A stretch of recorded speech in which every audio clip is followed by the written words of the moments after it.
Selamat datang kembali di tutorial online. Pada sesi pertama ini kita akan membahas tentang konsep dasar perencanaan pemasaran dan proses penyusunannya. Perlu teman-teman ketahui, perencanaan pemasaran itu apa sih? Nah, perencanaan pemasaran itu adalah sistematis dalam merumuskan strategi dan taktik pemasaran untuk mencapai tujuan yang telah ditetapkan organisasi atau perusahaan. Tujuan utamanya yaitu untuk memahami pasar, merancang strategi yang efektif, dan menciptakan nilai bagi pelanggan dan perusahaan. Jadi, perusahaan tidak kehilangan identitasnya. Perencanaan pemasaran juga bisa dikatakan sebagai rumusan langkah-langkah untuk memasarkan atau memperkenalkan produk atau jasa yang efektif dan efisien. Ini mencakup analisa pasar, penentuan tujuan, pengembangan strategi pemasaran, aksi, dan pencapaiannya. Tujuan pemasaran itu ada beberapa, teman-teman. Yang pertama itu menentukan sasaran pemasaran. Jadi di sini diperjelas siapa yang ingin dicapai, apa yang ingin dicapai.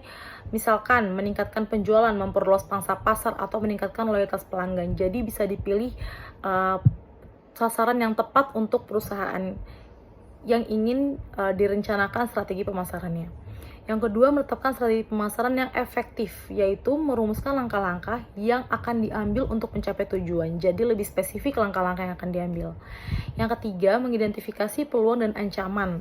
Ini penting, teman-teman, karena memahami kondisi pasar untuk merespons secara cepat terhadap perubahan tren dan kebutuhan pelanggan. Perencanaan pemasaran ini memiliki tujuan, teman-teman. Yang pertama, menentukan sasaran pemasaran, yang dimana di sini perusahaan harus memperjelas apa yang ingin dicapai. Misalkan meningkatkan penjualan, memperluas pangsa pasar, meningkatkan loyalitas pelanggan. Jadi perencanaan pemasarannya bisa lebih spesifik sesuai dengan keinginan perusahaan. Yang kedua, menetapkan strategi pemasaran yang efektif. Jadi harus merumuskan langkah-langkah yang diambil untuk mencapai tujuan. Yang ketiga, mengidentifikasi peluang dan ancaman. Jadi, perusahaan bisa memahami kondisi pasarnya supaya lebih sigap respon terhadap tren dan kebutuhan pelanggan. Yang keempat, mengoptimalkan penggunaan sumber daya. Nah, ini bisa dilakukan dengan menyusun anggaran yang efisien, memaksimalkan keuntungan, dan lain-lain. Proses penyusunan pemasaran itu bisa dilakukan dalam analisa situasi, penetapan tujuan pemasaran, segmentasi targeting, dan positioning. Proses penyusunan perencanaan pemasaran itu bisa dikatakan sebagai pernyataan misi, sasaran perusahaan, audit pemasaran, analisa SWOT, asumsi-asumsi, menetapkan sasaran pemasaran dan strategi, memperkirakan hasil yang diharapkan, rencana alternatif dan bauran, menentukan anggaran, membuat rencana implementasi 1 tahun pertama. Dalam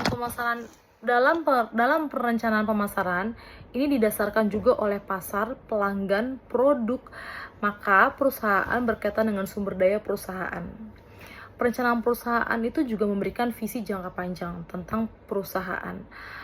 Apa yang akan diperjuangkan perusahaan dan dipertimbangkan pada harapan para pemegang saham, tren lingkungan, tren sumber daya pasar, tren konsumsi, kompetensi khusus perusahaan seperti yang terlihat pada audit manajemen.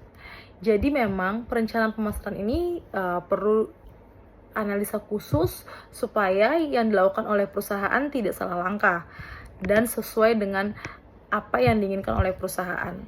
Teman-teman bisa membaca materi inisiasi di bawah dan bisa berdiskusi pada forum diskusi kali ini. Diharapkan keaktifan teman-teman pada forum kali ini dan sesi kali ini. Terima kasih, semangat belajar!